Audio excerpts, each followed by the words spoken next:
Hello dear students, good morning, Radhe Radhe, जय श्री कृष्णा बेटा।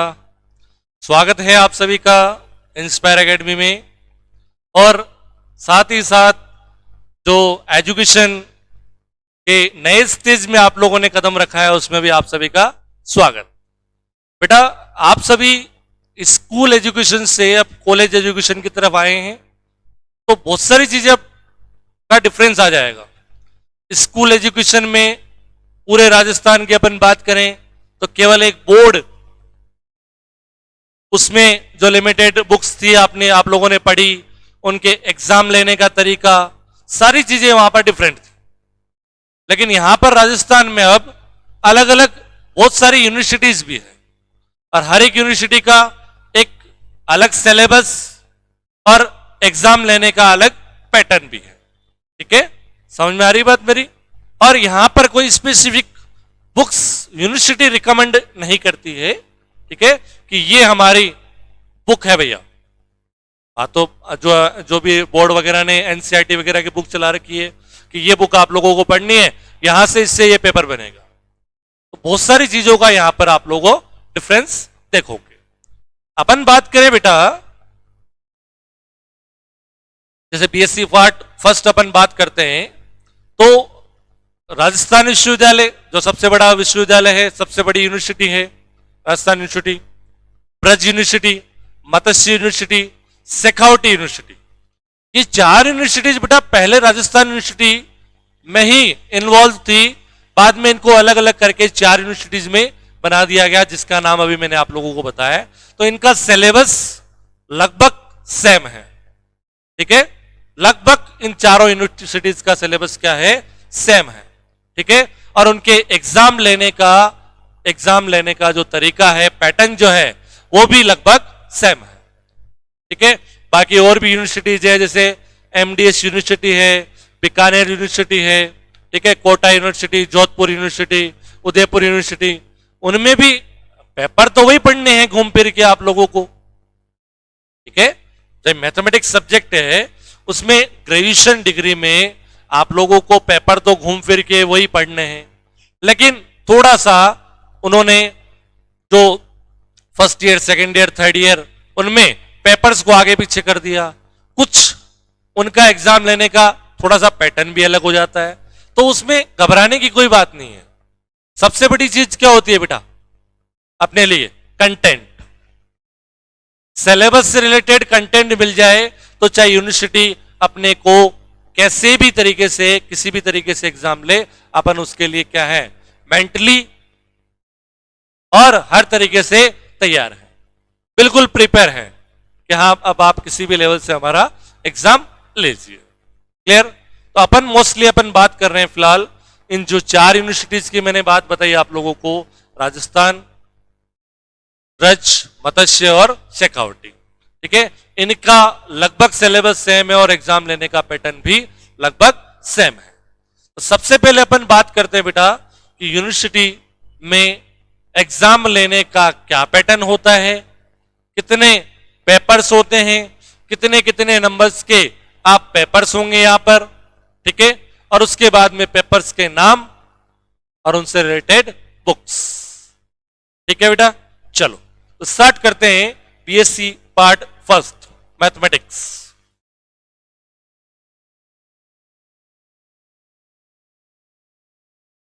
First, ठीक है, सबसे पहले अपन बात करते हैं बेटा पेपर्स के बारे में। यूनिवर्सिटी में आपके जो बीएससी पार्ट फर्स्ट में 3 पेपर होंगे बेटा मैथमेटिक्स के। कितने पेपर होंगे? 3 पेपर होंगे। ठीक है, और यहां पर यूनिवर्सिटीज में प्रैक्टिकल भी होता है बेटा मैथमेटिक्स। अब वो बताएंगे कैसे होता है। फिजिक्स केमिस्ट्री का तो आप लोगों को पता ही है कि प्रैक्टिकल कैसे होंगे। जो भी इंस्ट्रूमेंट वगैरह लैब में आप प्रैक्टिकल करते हो, रिकॉर्ड बनाते हो, ठीक है, लेकिन मैथमेटिक्स में प्रैक्टिकल सुनकर के ऐसा लग रहा होगा कि कैसे होंगे, क्या होगा, वो सारी चीजें अभी आपको बताएंगे डिटेल में। ठीक है, तो अपन बात कर रहे हैं कि यहां पर कितने पेपर होंगे मैथमेटिक्स के? आपके 3 पेपर। कितने पेपर होंगे? 3 पेपर। और हर एक पेपर कितने नंबर का होगा? 40 नंबर का। कितने नंबर का होगा? 40 नंबर के कितने पेपर होंगे? 3 पेपर होंगे यहां पर। ये पेपर्स हो गए, मान लेते हैं 40-40 नंबर के 3 पेपर्स होंगे, 40-40 मार्क्स का। और प्रैक्टिकल होगा बेटा आप लोगों का, प्रैक्टिकल होगा आपका 30 मार्क्स का। तो टोटल कितना हो गया 150। 120 नंबर की थ्योरी और 30 नंबर का प्रैक्टिकल। तो 3 पेपर होते हैं, ठीक है। और हर एक पेपर कितने कितने नंबर का होता है, 40-40-40 नंबर का और 30 नंबर का प्रैक्टिकल, ठीक है। अब पर्टिकुलर पेपर की बात करते हैं कि पेपर पूछे जाने का पैटर्न क्या रहेगा, उसकी बात करते हैं। उसके बाद में प्रैक्टिकल का क्या पैटर्न रहता है उसकी बात करते हैं, और उसके बाद में फिर पेपर्स के नाम। क्लियर बात? चलो अब पर्टिकुलर पेपर की बात करते हैं। जैसे 40 नंबर का पेपर है हमारा, ठीक है। यूनिवर्सिटी जो सिलेबस देगी बेटा आप लोगों को, वो 5 यूनिट में डिवाइड होगा। कितनी यूनिट? 5 इकाई में 5 यूनिट्स में डिवाइड होगा, ठीक है। अब 40 नंबर को मैं 5 भागों में बांट दूं तो कितना रह गया? 8 हो गई पर यूनिट। प्रत्येक इकाई कितने कितने नंबर की होगी बेटा? 8-8 नंबर की 5 यूनिट होंगी, ठीक है। तो हर एक यूनिट, ईच यूनिट कंटेंट्स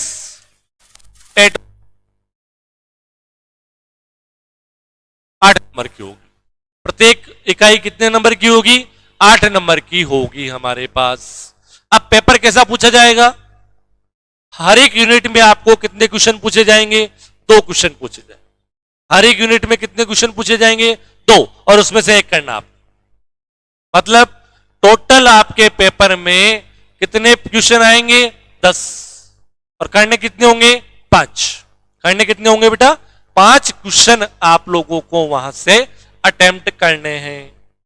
प्रत्येक यूनिट में 8-8 नंबर के 2 क्वेश्चन होंगे, और उसमें से एक एक क्वेश्चन का आपको सिलेक्शन करते हुए टोटल 5 क्वेश्चन करने हैं 10 में से, ठीक है। जैसे पेपर का पैटर्न बताता हूं।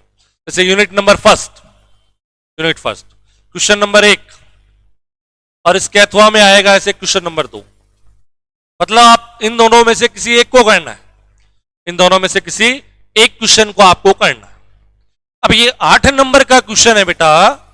अब 8 नंबर का क्वेश्चन है, हो सकता है कि आपको एक बड़ा क्वेश्चन दे दे, 8 नंबर में एक ही क्वेश्चन दे दे।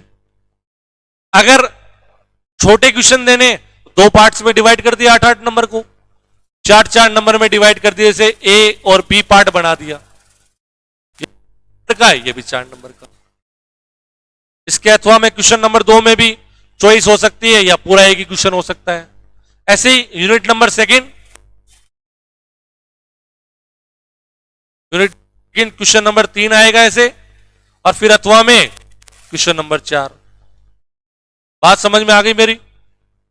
और ऐसे यूनिट नंबर 3 में क्वेश्चन नंबर 5 और क्वेश्चन नंबर 6, फिर यूनिट नंबर 4 में क्वेश्चन नंबर 7, अथवा में क्वेश्चन नंबर 8। मतलब हर एक इकाई में आपको 2 क्वेश्चन मिलेंगे, और उसमें से क्या करना होगा आपको? एक एक क्वेश्चंस का सिलेक्शन करते हुए आपको टोटल 5 क्वेश्चंस करने, ठीक है। मतलब अपने सिलेबस में से टोटल कितने क्वेश्चन बनेंगे? 10। करने कितने? 5। लेकिन अपन इस प्लेटफॉर्म पर हर एक पेपर में लगभग 7 से 8 क्वेश्चन आपको तैयार करवाएं। कितने करवाएंगे? 7 से 8 क्वेश्चन लगभग आपको तैयार करवाएंगे। हर एक पेपर में 7 से 8 क्वेश्चन करवाएंगे। करने तो 5 ही है, ठीक है।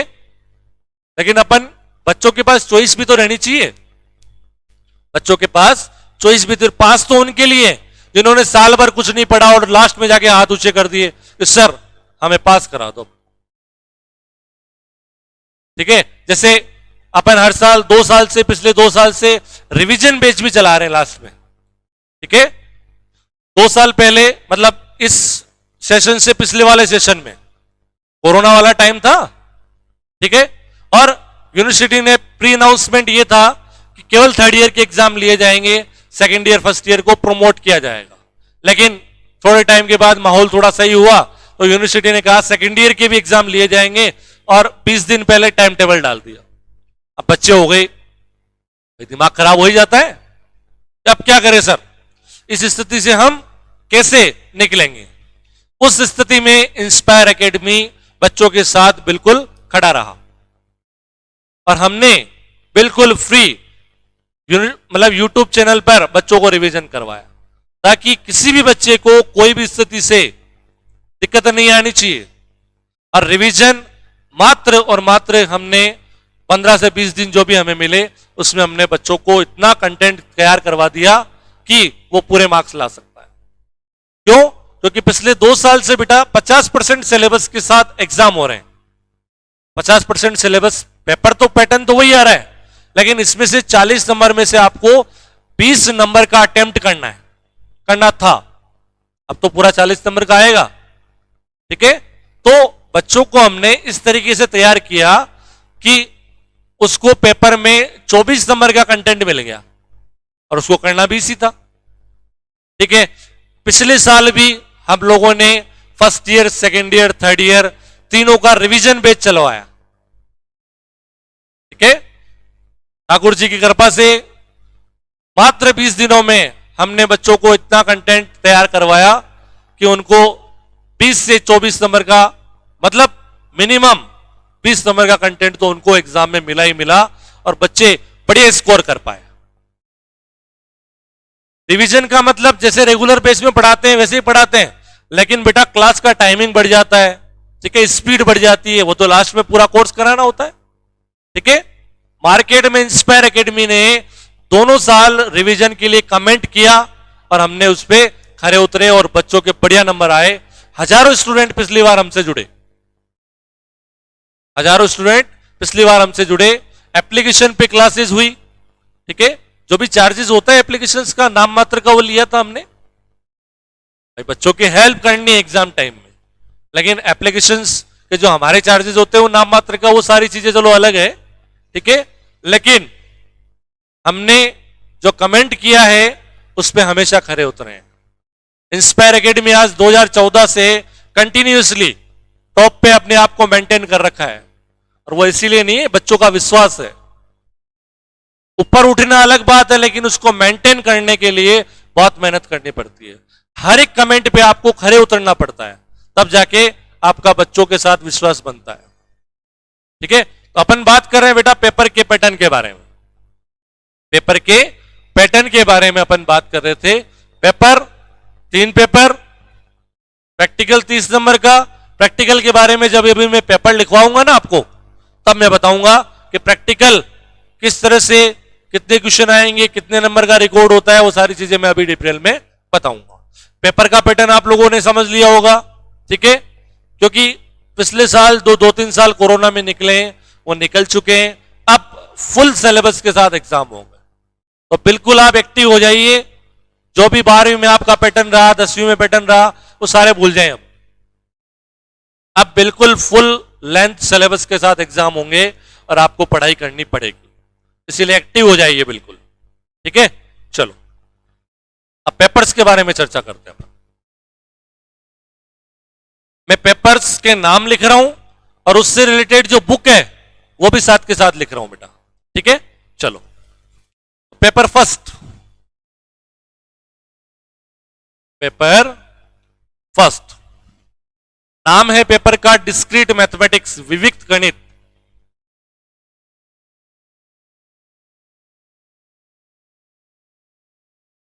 मैथमेटिक्स, डिस्क्रीट मैथमेटिक्स, विविक्त गणित।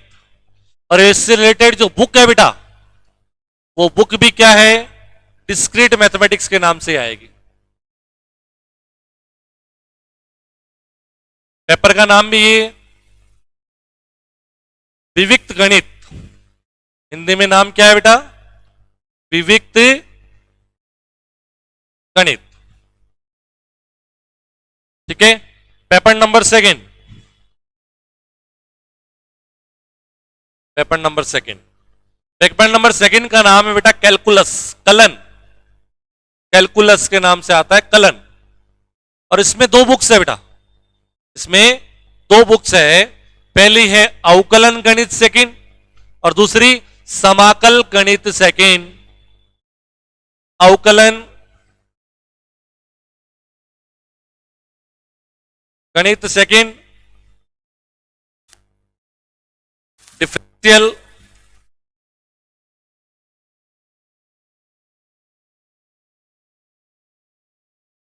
Calculus second, integral calculus second, समाकल गणित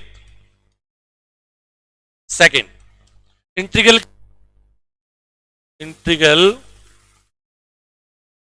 calculus second, differential calculus second, integral calculus second, अवकल गणित सेकंड, समाकल गणित सेकंड। पहले मैं पेपर के नाम लिखता हूं, फिर बताऊंगा कि कौन कौन से पेपर में अपन क्या क्या चीजें पढ़ेंगे, ठीक है। और देन अपन जो भी अपना पहला पेपर होगा उसको अपन यहां से स्टार्ट कर देंगे। क्लियर? पेपर नंबर थर्ड,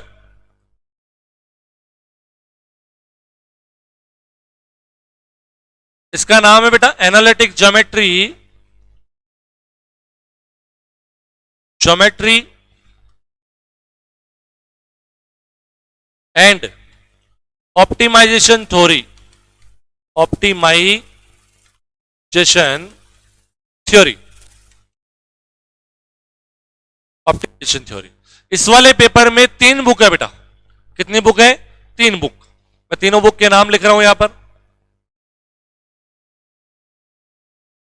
पहली बुक है बेटा त्रिविम निर्देशांक ज्यामिति, त्रिविम निर्देशांक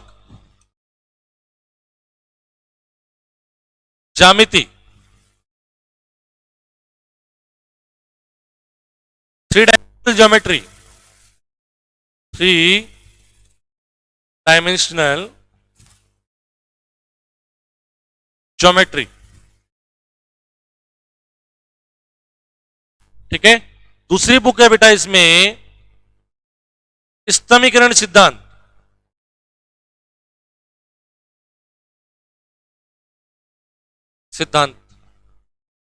ऑप्टिमाइजेशन थ्योरी,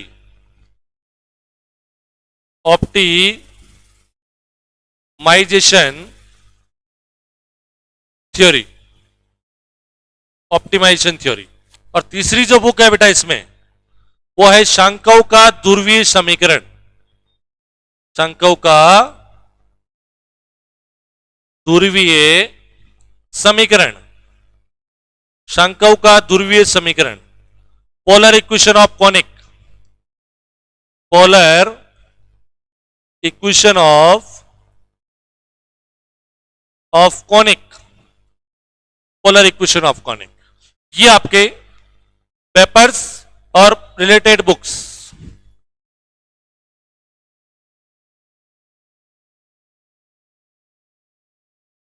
लिखो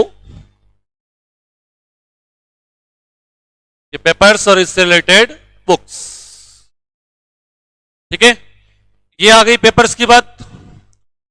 बुक्स जो खरीदनी है बेटा आपको, वो खरीदनी है, पब्लिकेशन का नाम लिख रहा हूं यहां पर जयपुर पब्लिशिंग हाउस। इसका फुल फॉर्म क्या है? जयपुर पब्लिशिंग हाउस, जेपीएच के नाम से। और हिंदी मीडियम की बुक खरीदनी है, चाहे इंग्लिश मीडियम का स्टूडेंट है चाहे हिंदी मीडियम का बुक स्टूडेंट है। कारण क्या है बेटा? कारण क्या है कि हिंदी मीडियम की जो बुक है उसमें लगभग ये जो 4 यूनिवर्सिटीज मैंने बताई है और अदर यूनिवर्सिटीज भी जो है, ठीक है, उनका मोस्टली जो सिलेबस है वो कंटेंट कर रहा है। इन 4 यूनिवर्सिटीज का तो लगभग सिलेबस जो है वो इसमें कंटेंट कर रहा है, पूरा का पूरा सिलेबस इस बुक में कंटेंट कर रहा है। इंग्लिश मीडियम वाली बुक जो है उसमें सिलेबस पूरा नहीं है, ठीक है। प्रॉब्लम्स जो है एक्सरसाइज की उसमें क्वेश्चंस भी कम है इंग्लिश वाले में, हिंदी मीडियम में क्वेश्चंस भी ज्यादा है, सिलेबस भी पूरा कंटेंट कर रहा है। समझ में आ गई मेरी बात? और लैंग्वेज का कोई इश्यू नहीं है। क्यों? क्योंकि मैथमेटिक्स में थ्योरी अपन देखते हैं, क्वेश्चंस प्रॉब्लम सॉल्व करते हैं, और थ्योरी जो है वो मैं दोनों लैंग्वेज में आप लोगों को लिखवाऊंगा, इंग्लिश और हिंदी मीडियम दोनों लैंग्वेज में थ्योरी में यहां पर आप लोगों को लिखवाऊंगा। और बुक केवल अपन किसके लिए काम में लेंगे? क्वेश्चंस देखने के लिए। और आप लोग एग्जाम्पल्स भी तो सॉल्व करेंगे अपन, ठीक है, एग्जाम्पल्स भी सॉल्व करते हैं अपन, क्वेश्चंस भी सॉल्व करेंगे, तो क्वेश्चन अपने सामने तो होना चाहिए, तभी तो सॉल्व करेंगे। ठीक है, और सबसे बड़ी चीज ये है कि क्वेश्चन आपको पढ़ने में बुक से भी कोई दिक्कत नहीं आएगी, क्योंकि बुक में, हिंदी मीडियम की बुक में दोनों लैंग्वेज में आपका क्वेश्चन लिखा मिलता है। दोनों लैंग्वेज में आपका क्वेश्चन क्या रहेगा, लिखा हुआ रहेगा। समझ में आई मेरी बात? ठीक है, अब सर आपने यही बुक क्यों बताई? ठीक है, क्या यूनिवर्सिटी ऐसा कहती है? नहीं, यूनिवर्सिटी ऐसा कुछ नहीं कहती है कि यही बुक लेनी है आपको। कहीं भी सिलेबस में आपको कोई बुक का रेफरेंस बुक्स लिखा होता है नीचे कुछ, लेकिन अपन ये टेक्स्ट बुक काम में लेते हैं। क्यों? क्योंकि एक ट्रेंड होता है ना, एक ट्रेंड चला आ रहा है कि काफी पुराने सालों से जो यूनिवर्सिटीज का, इन यूनिवर्सिटीज का जो कंप्लीट सिलेबस इस बुक में कंटेन कर रहा है, और जो पेपर है पूरा वो इस बुक से कंप्लीट बन रहा है। ठीक है, कहने का मतलब क्या है कि हम लोग भी इसी बुक से पढ़े हुए हैं। ठीक है, और पुराने टाइम से जो इन यूनिवर्सिटीज का जो पेपर है वो पूरा का पूरा पेपर इस बुक से बनता आ रहा है। इसीलिए मोस्ट प्रोबेबिलिटी हम क्या कह सकते हैं कि इस बुक से इस बार भी आपका पेपर कंप्लीट मिल जाएगा। समझ में आ गई बात? पूरी पूरी संभावना अपन कह सकते हैं। अरे देने वाला कुछ भी दे दे, क्या फर्क, वो तो सिलेबस लिखा हुआ है ना। लेकिन पिछले अपन सालों को एनालिसिस करें तो मार्केट में यही बुक आपको सुनने को मिलेगी। कारण क्या है कि पूरा सिलेबस इसमें आ रहा है और पेपर भी इसी बुक से आपका पूरा का पूरा पेपर बन रहा है। एक भी क्वेश्चन मैंने तो कभी देखा नहीं है इस बुक से कभी बाहर कोई क्वेश्चन आया हो। समझ में आ गई मेरी बात? इसीलिए अपन ये बुक रिकमेंड करते हैं।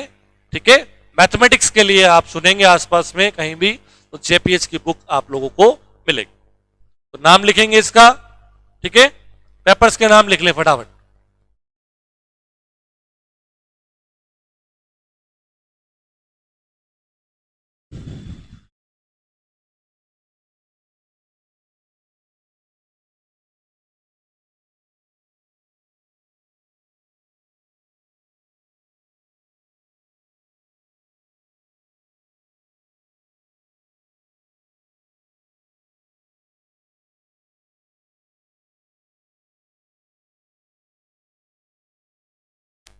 लिख लिए बेटा।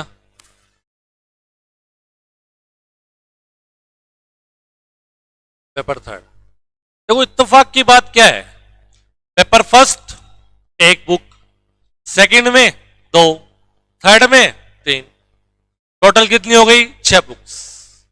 ठीक है, अब एक चीज सुनना मेरी बात, पेपर्स उतारते उतारते कि ये जो स्टैंडर्ड बुक आ रही है आपकी, इसमें चाहे पुरानी ले लो चाहे नई ले लो, आपको कोई फर्क नहीं मिलेगा। कोई एक दो क्वेश्चंस का फर्क मिलेगा।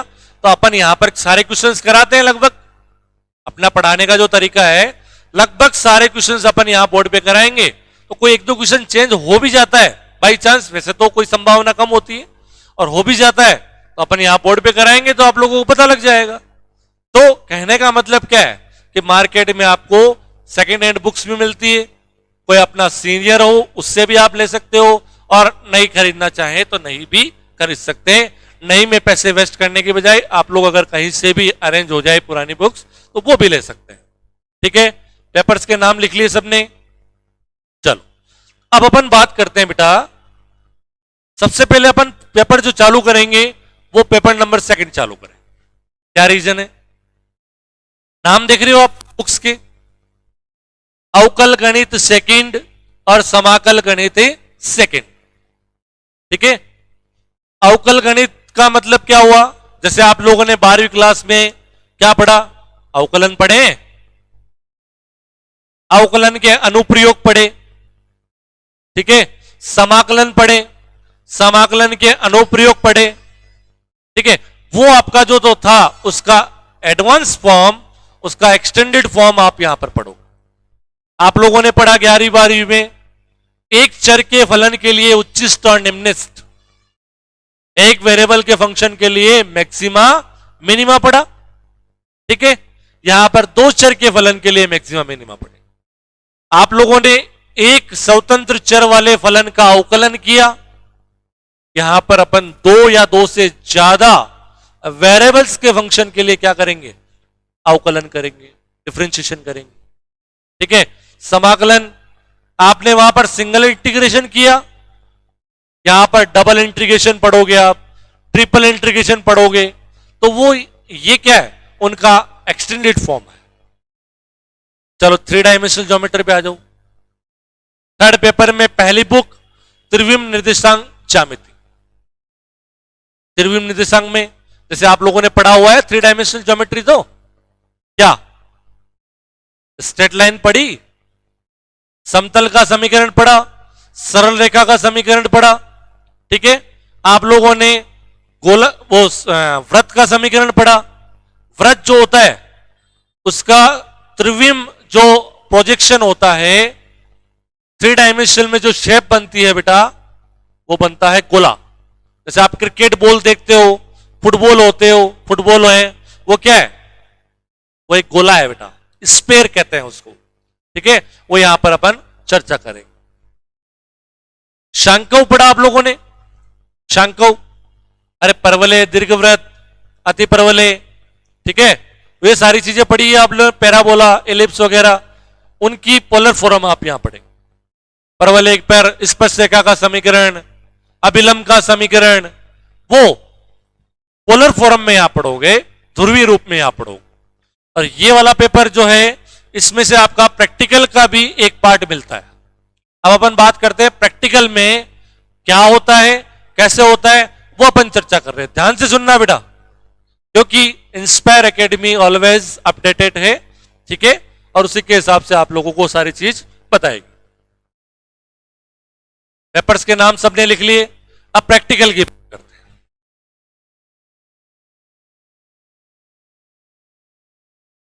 प्रैक्टिकल टोटल 30 नंबर का होता है बेटा। इसमें दो तो सेक्शन होते हैं बेटा 10-10 नंबर के, वहां से आपको प्रैक्टिकल एग्जाम में क्वेश्चंस पूछे जाएंगे। क्वेश्चन मतलब कॉपी में लिखाए जाएंगे और उनके सॉल्यूशन आपको करने हैं। 5 नंबर का जैसे आपने 11वीं में रिकॉर्ड बनाया, प्रैक्टिकल रिकॉर्ड बनाया फिजिक्स केमिस्ट्री में, वैसा मैथमेटिक्स में भी आपको रिकॉर्ड बनाना है। 5 नंबर का रिकॉर्ड बनता है। क्या बनता है, रिकॉर्ड बनेगा, 5 नंबर का रिकॉर्ड बनाना है।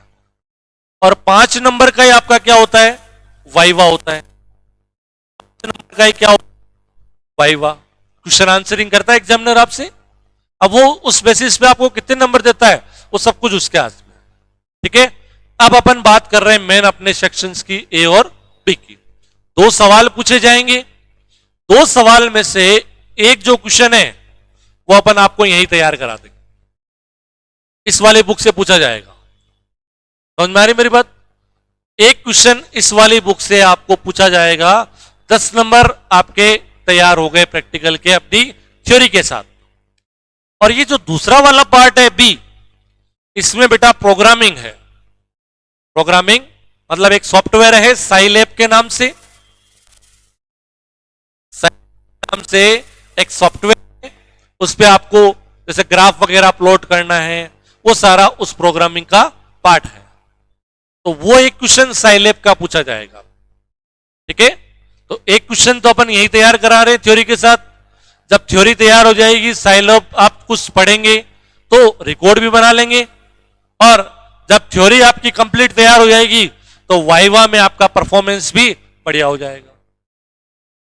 तो थ्योरी प्रैक्टिकल में एक क्वेश्चन तो थ्योरी के साथ तैयार हो गया, वाइवा भी तैयार हो गया लगभग।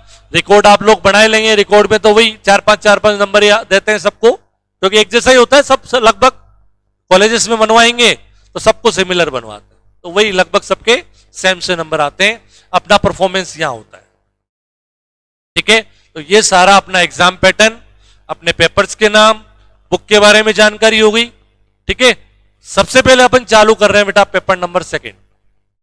करें स्टार्ट, बताओ, चलो करते हैं। पेपर नंबर 2 चालू करते हैं।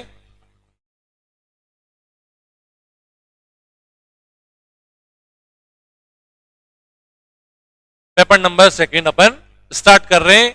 ठीक है, सिलेबस चालू करने से पहले, ठीक है, सरस्वती माँ को आप याद करें कि हम पे आशीर्वाद बनाए रखें और बढ़िया तरीके से हम पढ़ाई करें और हमारे बढ़िया मार्क्स आए। ठीक है, चलो सरस्वती माँ का अभिनंदन करते हुए अपन आगे बढ़ते हैं, स्टार्ट करते हैं paper number second.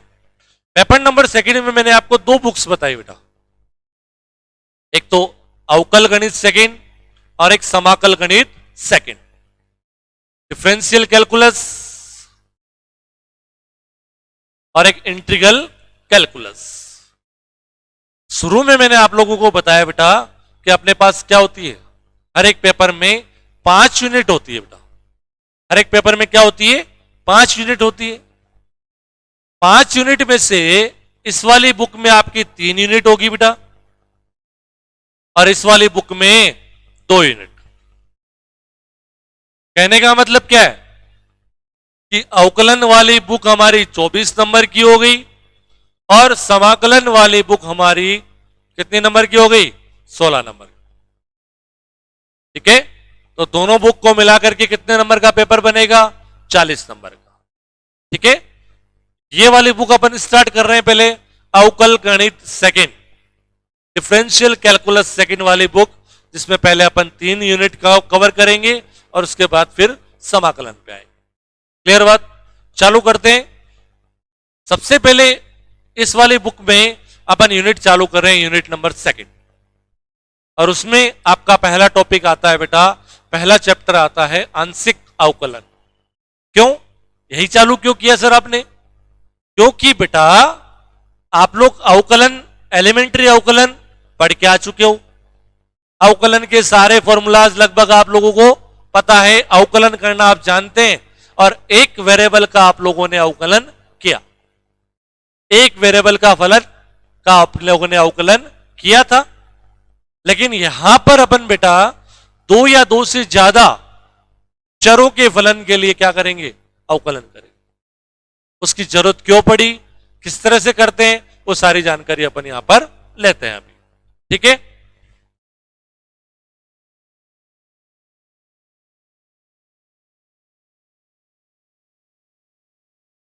Unit number second heading डाल लेंगे, चैप्टर नंबर 5 बुक का आंशिक अवकलन, पार्शियल डिफरेंशिएशन।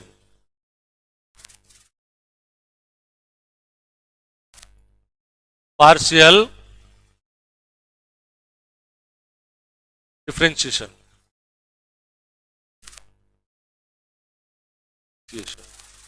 पार्शियल डिफरेंशिएशन, आंशिक अवकलन, पार्शियल डिफरेंशिएशन। ठीक है, अब देखो बेटा, अपन बात करते हैं कि अभी तक आपने क्या पढ़ा, एक वेरिएबल का फलन, फलन का मतलब क्या है, वो फलन भी तो दूसरा वेरिएबल हो गया। अरे फलन भी दूसरा वेरिएबल हो गया, फलन अब किस पर निर्भर कर रहा है, जैसे मैंने लिख दिया यहां पर y बराबर फंक्शन ऑफ x लिखते थे आप, मान लेते हैं आपने लिख दिया x की पावर 4 + 1, तो f ऑफ x मतलब y किसका फलन है बेटा, x का फलन। इसका फलन है, x का फलन है, केवल एक वेरिएबल का फलन है। y किस पर निर्भर कर रहा है, x पर निर्भर कर रहा है। y किस पर निर्भर कर रहा है, x पर निर्भर कर रहा है। तो y तो क्या है यहां पर, आश्रित है किस पर, x पर, लेकिन x से स्वतंत्र है। x क्या है यहां पर, स्वतंत्र चर कह सकते हैं हम, और y को यहां पर आश्रित चर कह सकते हैं। y क्या है, डिपेंडेंट वेरिएबल है, x क्या है, इंडिपेंडेंट वेरिएबल है। तो अपन क्या करते थे, dy/dx निकालते थे। कैसे, x की पावर n का क्या होता है, घात आगे आ जाएगी और x से एक घात कम हो जाती है, 4x की पावर 3। ऐसे ही करते थे। वापस करोगे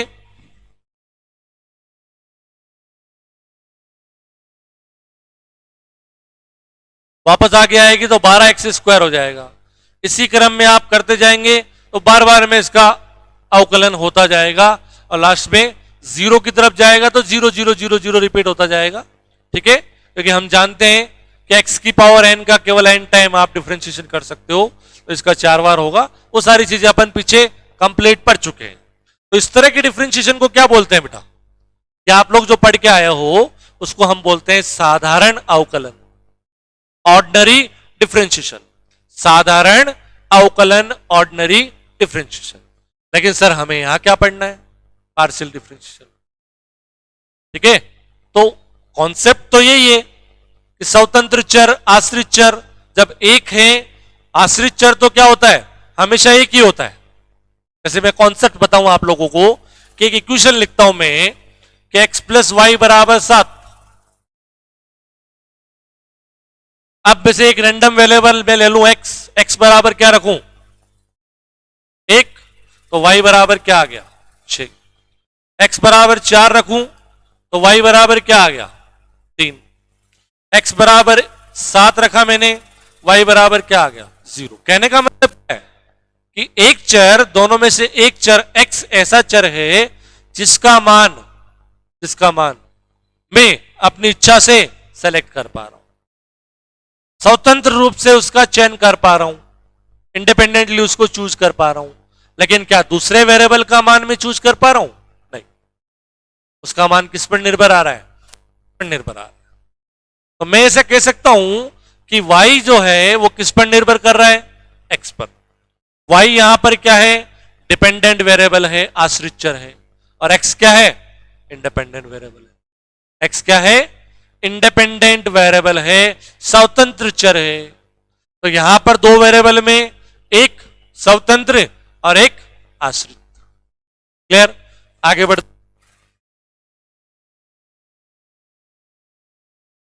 जैसे मैंने लिख दिया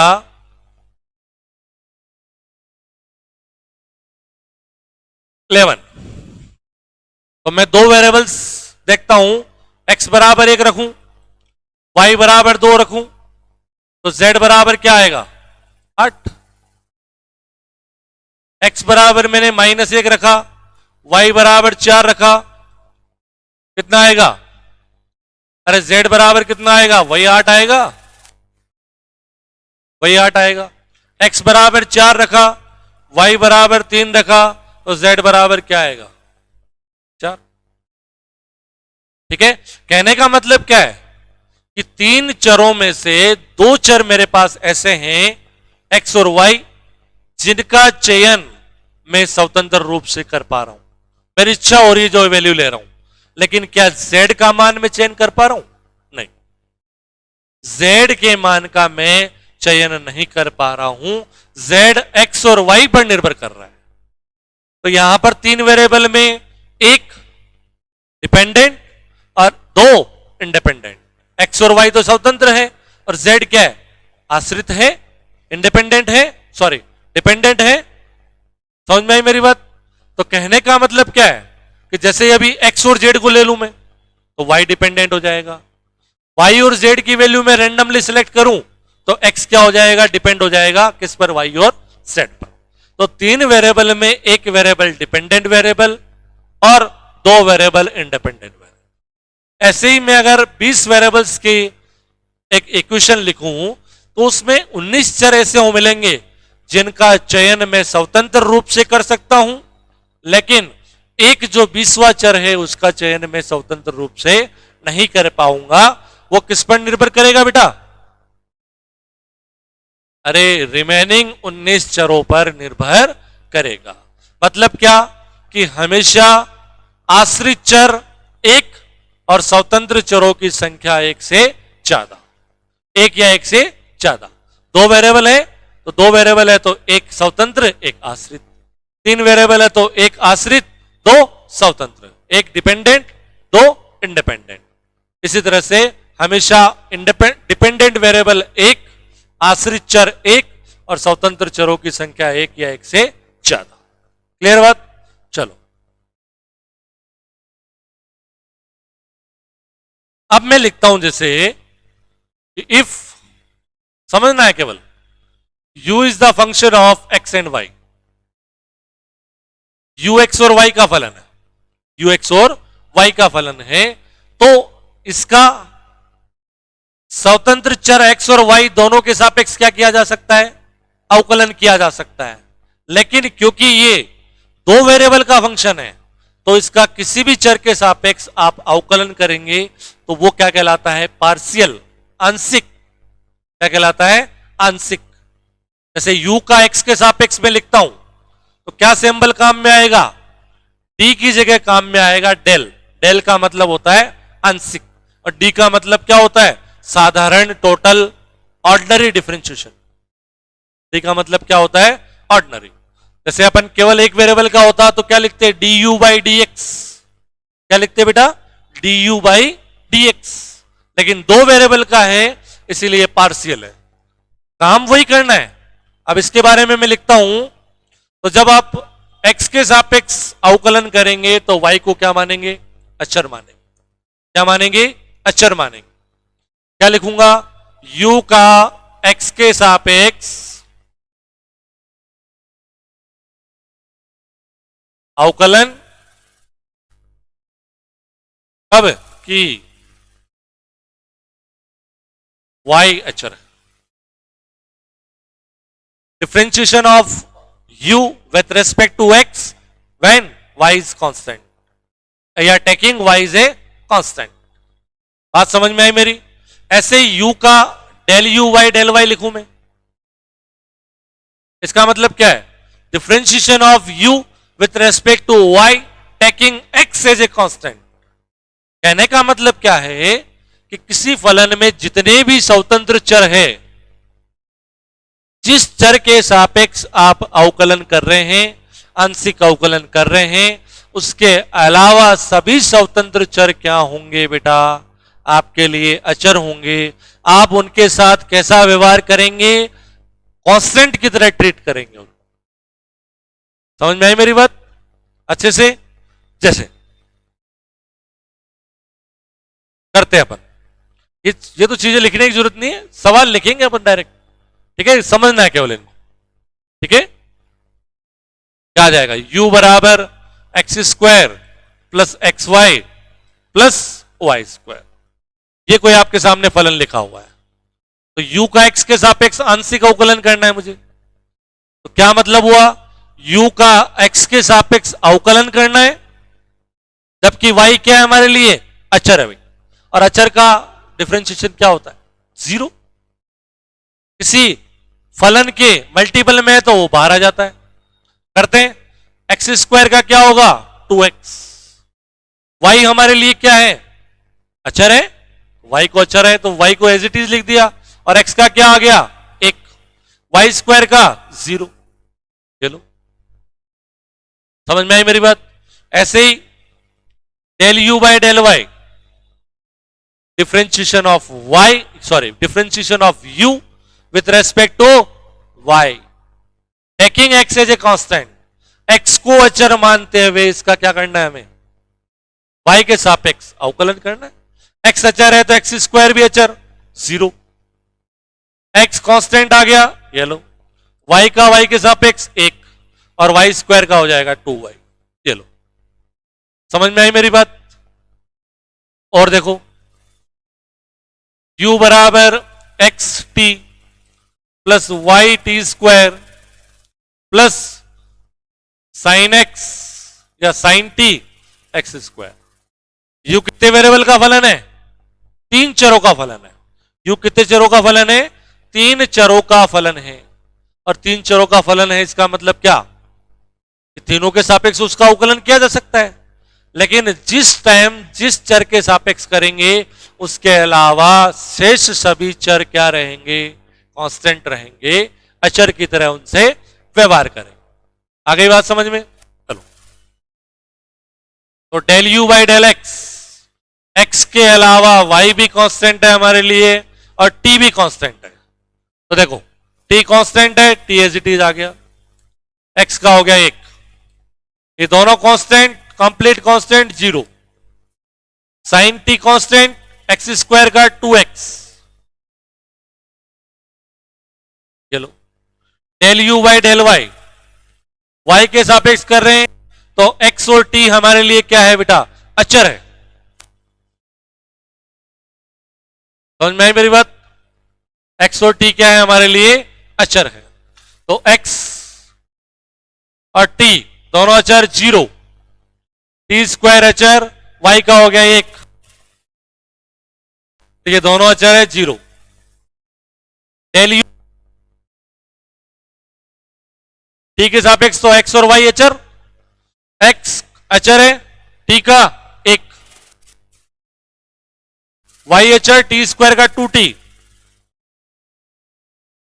और एक्स स्क्वायर अचर साइन टी का cos t, x square cos T.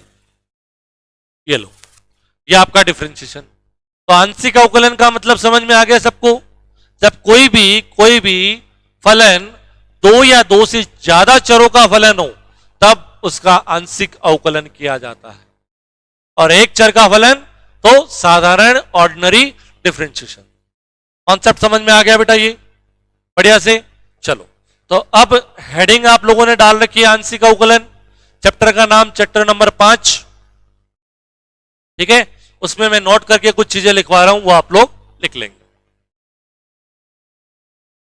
या ऐसे लिख लो पॉइंट लगा करके, नोट की जरूरत नहीं है क्योंकि पहला ही टॉपिक है।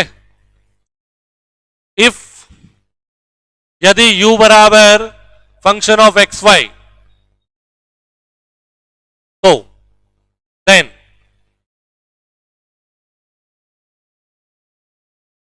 del u by del x,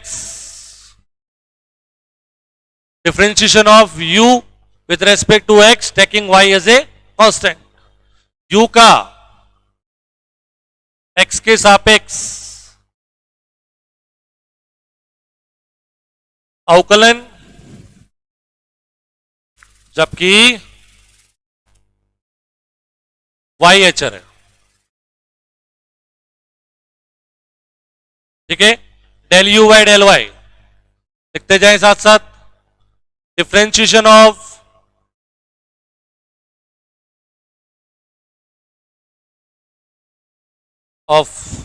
u with respect y taking x constant। अब सेकेंड ऑर्डर के डेरिवेटिव की बात करते हैं। Del U del square you upon del X square, इसका मतलब क्या है? u का x के सापेक्ष दो बार आंशिक अवकलन हुआ है, एक बार करोगे तो del U by del X, और दोबारा फिर इसका करोगे, ये लो। आया समझ में? हेडिंग डालते जाओ ऐसे।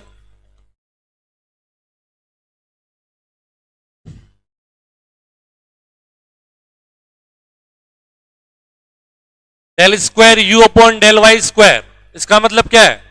y के सापेक्ष दो बार, वापस y के सापेक्ष करोगे, del square you del x del Y. देखो इधर से पढ़ते हैं, जब अलग अलग वेरिएबल्स के रिस्पेक्ट में तब ऐसे पढ़ेंगे। u का पहले y के सापेक्ष फिर x के सापेक्ष, तो u का पहले y के सापेक्ष करेंगे और जो रिजल्ट आएगा उसका x के सापेक्ष, और then last del square you del Y del X. इधर से पढ़ना है, u का पहले x के सापेक्ष और फिर इसका y के सापेक्ष। आ गई बात समझ में? तो u का पहले x के सापेक्ष और फिर उसका y के सापेक्ष। क्लियर बात?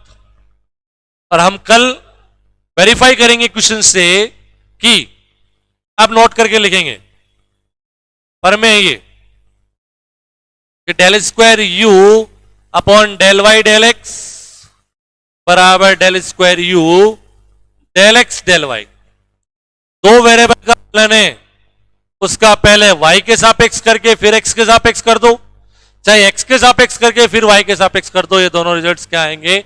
इक्वल आएंगे। ठीक है, तो ये आपका आज का मैटर हुआ। यूनिट नंबर सेकंड चालू की हमने, इसको लिखेंगे बेटा सभी फटाफट, फटाफट लिख लेंगे सभी।